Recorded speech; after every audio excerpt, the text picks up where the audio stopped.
Hello everyone and welcome to my channel. In this video, I am going to let you know the pros and cons of Cantarella, Camellya and Shorekeeper and let you know which one is a better pull for you. I will try to make this video as short as possible, so without any further ado, let's jump right into it. First of all, Shorekeeper. If you are someone that doesn't have Shorekeeper, then you shouldn't think much and just go for her. While this game doesn't have any must pull character, Shorekeeper is the closest to being one. You can clear the contents of this game without her, but she will pump up the damage of your characters by a lot, making it easy to clear the hardest contents. She can heal, give damage amplification, has a death protection passive, and gives huge crit rate and crit damage buffs of 12.5% and 25% respectively, which no one else can. And on top of that, her outro also lets you do a dodge counter after you get hit, which is amazing. Her first intro can deal really good damage if you build her with that on mind, and she has many swap cancel windows, making her an amazing unit in such teams. The only problems I can think of is her first rotation is a bit slow, and sometimes the enemies might get out of her liberation range, which is quite rare as the range is very big. So all in all, she is the best buffer currently in the game, and you should really think of pulling her if you don't have her. But if you don't like her for some reason, it's perfectly fine to skip her, but having her makes your life easier. Now let's compare the two Havoc characters of the first half, Cantarella and Camellya.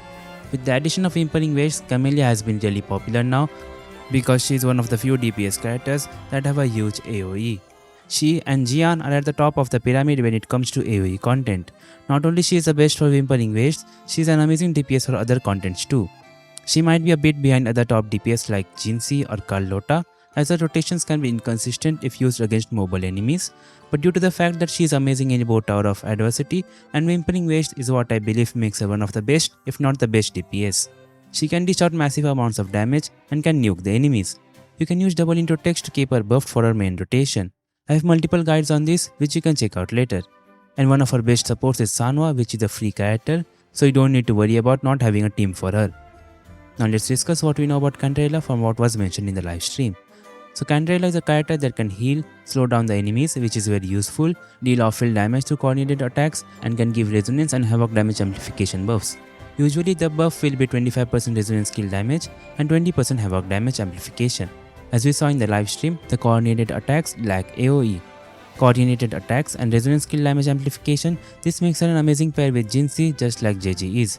She can buff characters that can deal resonance skill damage like Carlotta or havoc characters like Camellya or Havoc Rover. But she doesn't have any DPS characters yet that can fully benefit from her buff. We don't have a Havoc DPS focused on dealing resonance skill damage. So I believe they will release a DPS like this in future to pair with Cantarella, just like they did with JG and Carlotta.